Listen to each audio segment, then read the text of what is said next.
기독교인으로서 지켜야 하는 것들이 참 많아요. 우린 그걸 신앙생활이라고 합니다.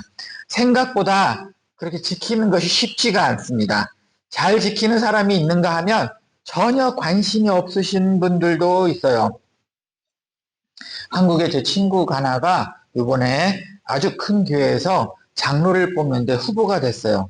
그 교회는 워낙 크다 보니까 신앙생활 좋으신 분들이 참 많아요. 그러다 보니까 헌금 내는 거라든가 11조 내는 거라든가 교회 봉사하는 거라든가 예배 참석 등 여러 가지를 참고해서 장로의 후보를 뽑습니다.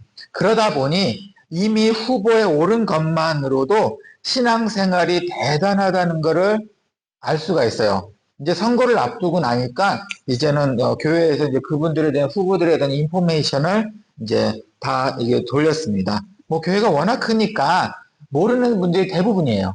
그러다 보니까 비교할 수 있는 게 그분들이 교회 생활을 어떻게 하셨나로 비교를 할 수가 있는 거예요.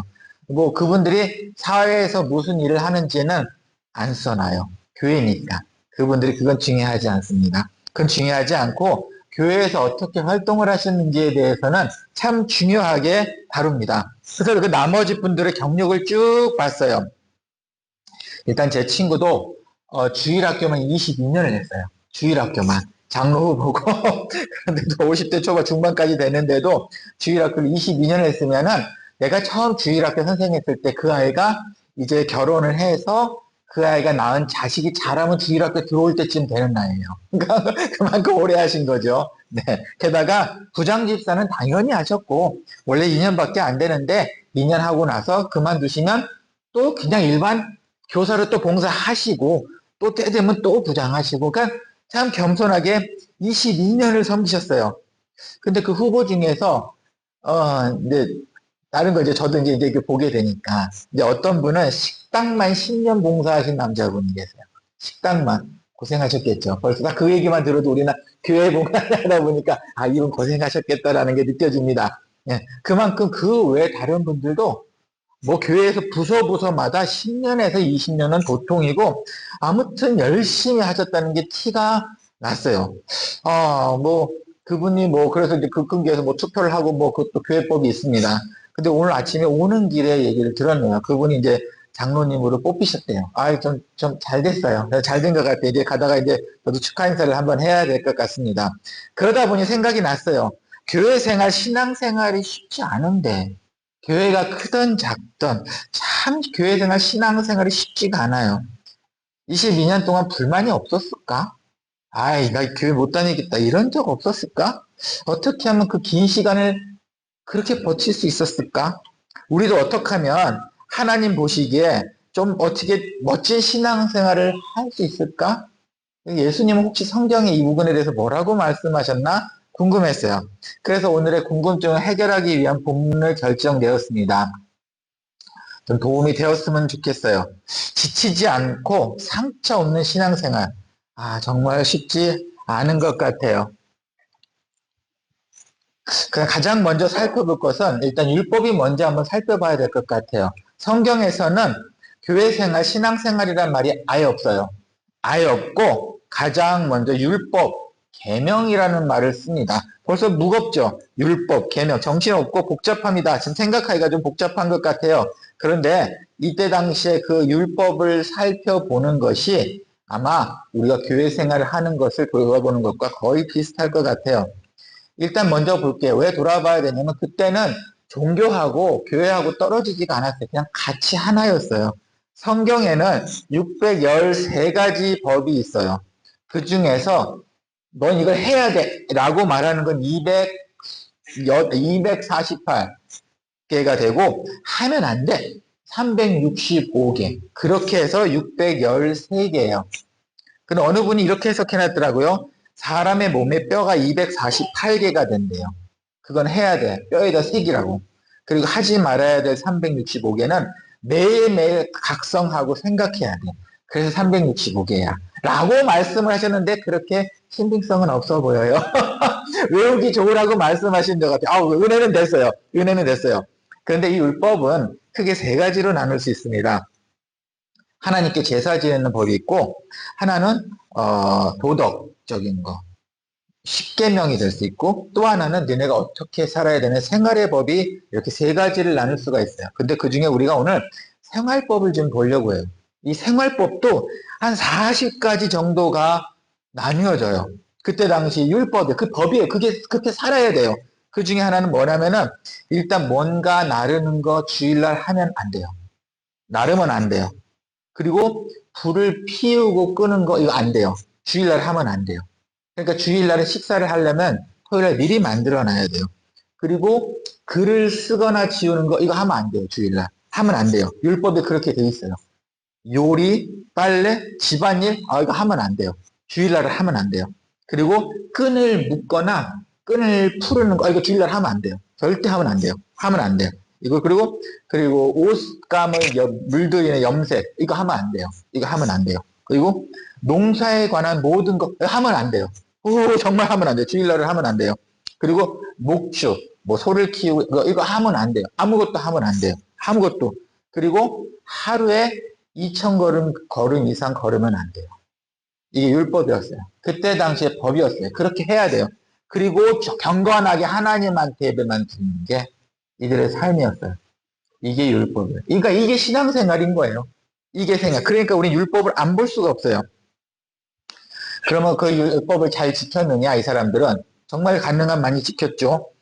다니엘과 세 친구들, 오른쪽에 있는 그림, 다니엘과 세 친구들이 처음에 바벨론에 잡혔을 때 똑똑한 애로 뽑혔습니다. 그래서 왕이 이 애를 나의 확실한 수제자로 키우겠다 그래서 좋은 거를 주고 똑똑한 애들만 뽑아서 키우려고 해요. 오자마자 어마어마한 멋진 음식들, 기름진 음식들을 이 네 명한테 먹였어야 됐어요. 그 밑에서 있던 집사 그걸 시켰어야 됐어요. 그러자 이 네 명은 이렇게 얘기합니다. 이거 안 먹고 채소하고 물만 먹을게. 난 열을 버텨볼게. 열흘 뒤에 한번 비교를 해봐. 그래서 이게 좋으면 나는 채소하고 물만 먹을 거야. 라는 장면이 나와요. 그리고 열흘 뒤에 아니나 다를까 다니엘과 세 친구는 얼굴에서 윤이 나기 시작을 했어요. 멋지게. 그렇죠? 그 얘기 기억나시죠? 왜 그랬냐면 다니엘과 세 친구는 율법을 지킨 거예요. 그 사람들이 그때 줬던 음식들이 뭐였냐면은 하나님께서 먹지 말라는 동물들의 고기였어요. 그리고 다른 우상들한테 먼저 드려서 제사를 드리고 그 음식을 먹었는데 제사 음식이었어요. 다니엘과 세 친구는 율법을 지키기 위해서 그 음식을 안 먹은 거예요. 뭐 이런 일은 또 있습니다. 예수님께서 하루는 제자들과 지나가시다가 밀이 많이 올라오는 시절이었어요. 제자들이 배고파서 밀을 손으로 이렇게 후루룩 한 다음에 손으로 이렇게 깐 다음에 불어서 빈 거 버리고 이렇게 먹었어요. 이거를 보고 바리새인들이 욕하기 시작했어요. 하면 안 되는데 주일날 네 가지를 했어요. 먼저 제자들은 이렇게 해서 추수를 했어요. 하면 안 돼요. 거둬들였단 말이에요. 그리고 이렇게 해서 까서 했어요. 요거 타작하면 안 되는데 했어요. 그리고 이거 키즈 하면 안 되는데 했던 거예요. 그리고 골라서 버렸어요. 이거 네 가지는 하면 안 되는 율법이었는데 이 네 가지를 제자들은 했어요. 그래서 제자들한테 욕을 하고 바리새인들이 뭐라고 얘기를 했던 거예요. 이만큼 모든 게 교회 생활하고 연결이 되어 있어요. 예수님 그런 적 없었나요? 아니요. 예수님도 물론 여기에 또 비슷한 일을 당하셨어요. 이때는 구덩이에 양이 빠지면 건지면 안 돼요. 건지면 안 돼요. 근데 딱 한 번 살릴 수 있어요. 정말 이 양이 죽을 것 같다. 그때는 일을 하면 안 되지만 거기에 있는 양을 꺼낼 수 있어요. 그런데 이 양이 조금 똑똑하지 않아서 습관적으로 구덩이에 빠지는 양이라면 가만히 둬야 돼요. 이게 율법이에요. 그리고 월요일까지 기다렸다고 월요일에 건져야 돼요. 예수님께서 주일날, 안식일날 사람을 고치셨어요. 이거는 안 돼요. 일을 하면 안 되는 거예요. 근데 예수님께서는 구덩이에 빠진 양을 나는 살린 거야 라고 표현을 하셨습니다. 그리고 이 안식일의 주인은 나야. 내가 주인이야. 그러니까 이건 내가 만든 법이니까 내가 할 수 있어. 이렇게 이야기를 했어요. 어때요? 첫 번째, 일본에 되게 많이 봤죠. 이만큼 이때 당시는 율법이 교회 생활이었어요. 지금하고 다르죠. 우리는 지금 교회 다니는 사람만 교회 생활을 합니다. 교회 안 다니는 사람은 교회 생활 안 하고 율법이 필요가 없는 것 같아요. 아니요. 지금 우리에게도 그 율법이 필요합니다. 자, 그러면 볼까요? 두 번째로. 예수님께서는 이렇게 말씀하셨어요. 예수님을 사랑하면 예수님의 법을 지키는 것을 할 수 있다고 오늘 말씀을 하셨어요. 예수님을 사랑하면 예수님의 법을 지키는 것.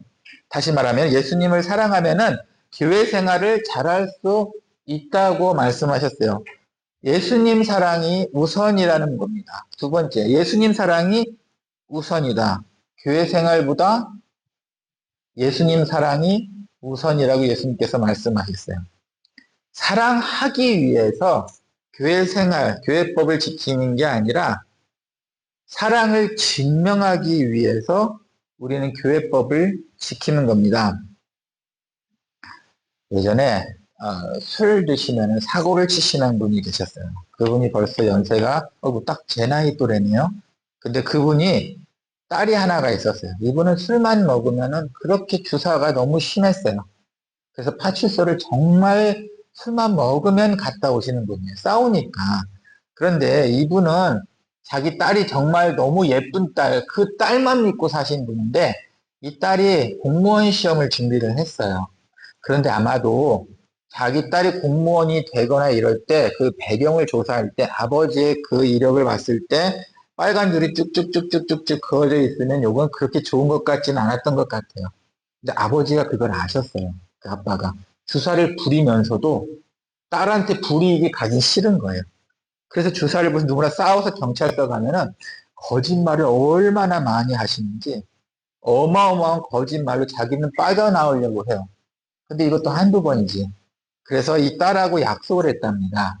내가 또 한 번 술 먹고 주사를 부리고 경찰서 가면은 내 몸에 칼집을 낼게. 그리고 난 그걸 기억할게. 라고 하셨어요. 근데 그분이 한 4개 드셨어요. 그리고 나서도 참 안 바뀌는 것 같아요. 쉽지 않은 것 같아요. 그런데 그게 중요한 게 아니고 저는 이렇게 생각해 봤어요. 그래도 그 아버지는 딸을 사랑하는 걸 증명하기 위해서 자기의 법을 만들었습니다. 내가 이렇게 하면 몸에 칼자국을 낼 거야.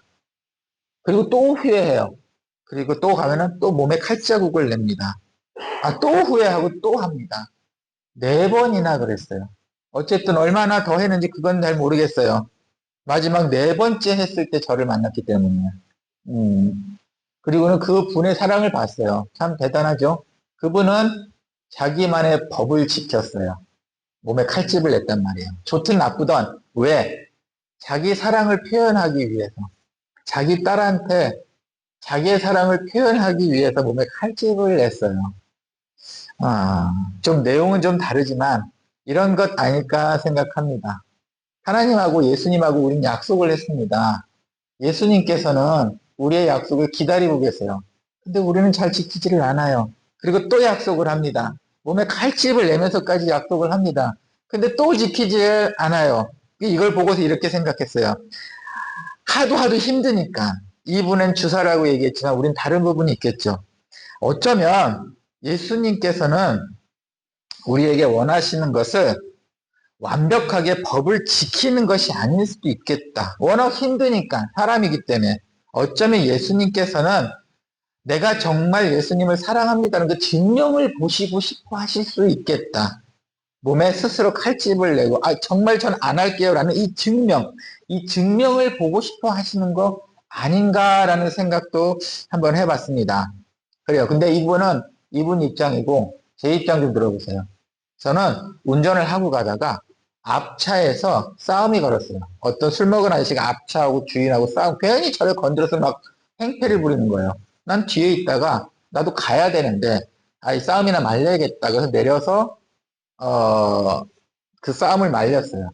그랬더니 술 취한 아저씨가 저를 붙잡고 뭐 또 싸움을 거는 거예요. 그리고 그 앞에 원래 싸움 걸던 사람은 갔어요. 그리고 저랑 그렇게 실랭이 하다가 둘이 경찰서에 잡혀갔어요. 저예요. 마지막 잡혀간 게 저였던 거예요. 너무너무 억울했어요. 너무너무 억울했어요. 그리고 뭐라고요? 그 파출소에서 밤을 샜어요. 밤을 샜어요. 그 아저씨 때문에. 근데 이 아저씨는 밤새 그 자기 딸을 위해서 거짓말을 해대기 시작합니다. 몸에 상처까지 보여주면서 나 봐, 상처 있잖아. 나 이거 약속한 거야. 야, 어떻게 보면 이 아저씨는 참 근데 저는 너무너무 억울했어요. 아침에 설교를 해야 되는데 이해와를 늦는 바람에 지금도 억울해가지고 설교하기 싫은 거예요. 너무 억울했어요. 자, 그건 제 입장이죠. 저도 증명하고 싶었어요. 저의 억울한 마음을 증명하고 싶었단 말이에요. 그런데 오늘 하나님께 예수님께서 이렇게 말씀하십니다. 세 번째예요. 우린 예수님을 보고 싶지만 볼 수 없잖아요. 그걸 어떻게 사랑해요? 어떻게 사랑할 수 있을까요? 그러면은 오늘 말씀에 이렇게 나와요. 아래 거부터 볼게요. 나의 계명을 지키는 자라야 나를 사랑하는 자니라고 말씀하시네요. 나의 계명을 지키는 게 우리는 예수님을 못 보고 눈앞에 없어서 참 믿기 힘들지만 예수님께서는 그거에 대한 빠져나갈 구멍을 주시네요. 나의 계명을 지키면 된대요.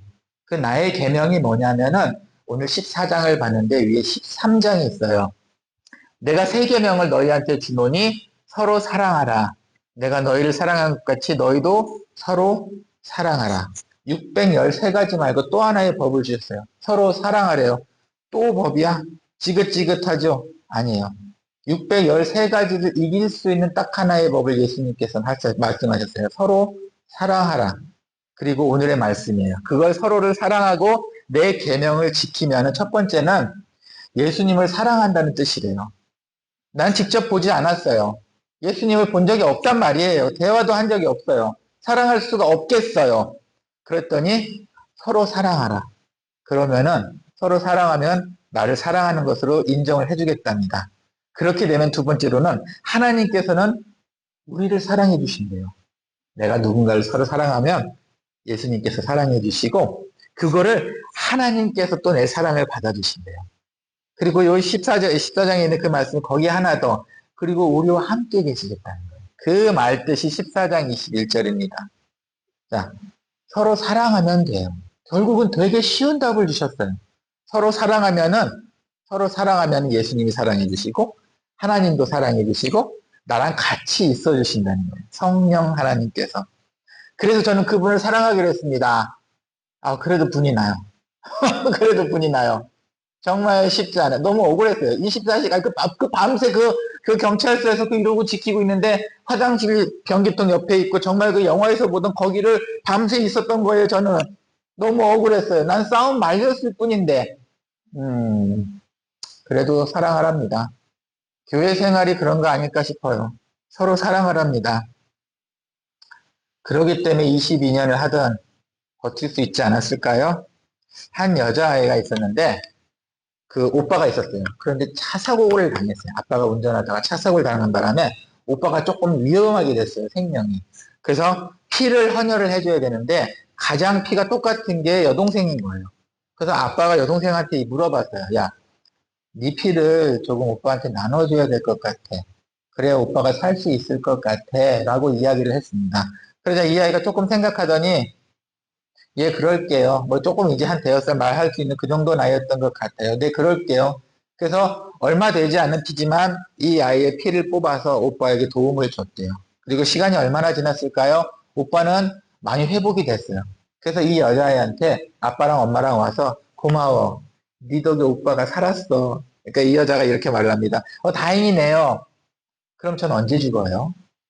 라고 말을 했답니다. 이 아이는 피를 주면 자기가 죽는 줄 알고 있었던 거예요. 그러는 줄 알면서도 피를 오빠한테 나눠준 거예요.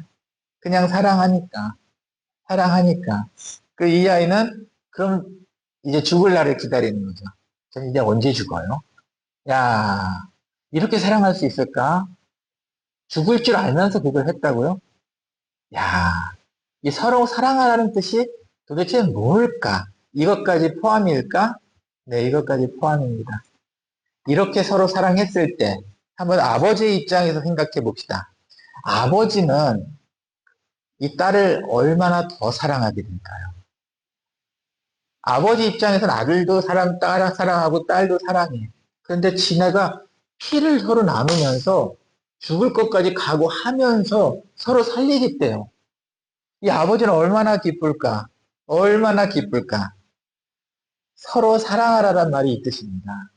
우리가 서로를 사랑하게 되면은 어쩌면 목숨까지도 줄 만큼 서로 사랑하게 되면 아버지가 우리를 얼마나 더 사랑할까?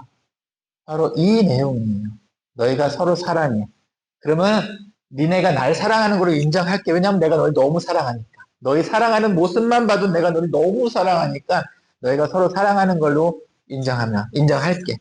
내가 너를 더 사랑할 거니까.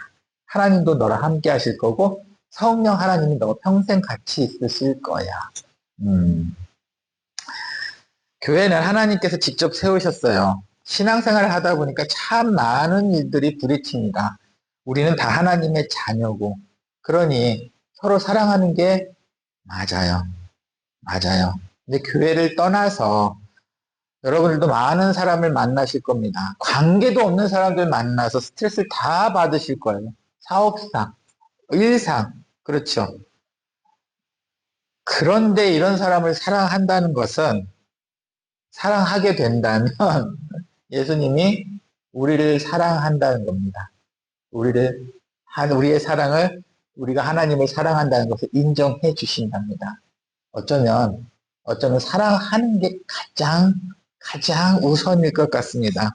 세상을 품는 우리의 사랑이 된다면, 아까 서론에서 말씀드린 그 멋진 신앙생활, 지치지 않는 신앙생활, 조금이라도 연장하기가 더 수월하지 않을까요? 그런 사랑을 느끼신다면 말입니다. 그런 사랑을 느끼셨으면 좋겠습니다. 함께 기도합시다. 주님 감사합니다. 예수님께서 말씀하신 서로 사랑하라는 말씀 오늘 또 함께 나누었습니다. 그 어떤 율법보다도 더 소중하다는 것을 알게 됐습니다.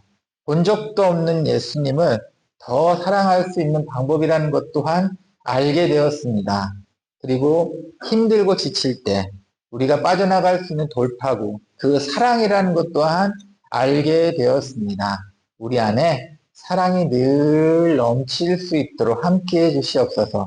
그리고 우리가 서로 사랑하는 모습을 보고 기뻐하시는 예수님께서 더욱더욱 기뻐하시기를 소원합니다. 하나님께서, 성령 하나님께서 우리가 늘 동행하시기를 소원합니다. 주님, 무엇보다도 이제는 서로 사랑할 수 있는 기회를 주시니 감사합니다. 어떤 작은 일에도 흔들리지 않고 서로 사랑하며 기쁨 속에 살 수 있도록 도와주시옵소서. 주님 감사합니다. 예수님의 이름으로 기도합니다. 아멘.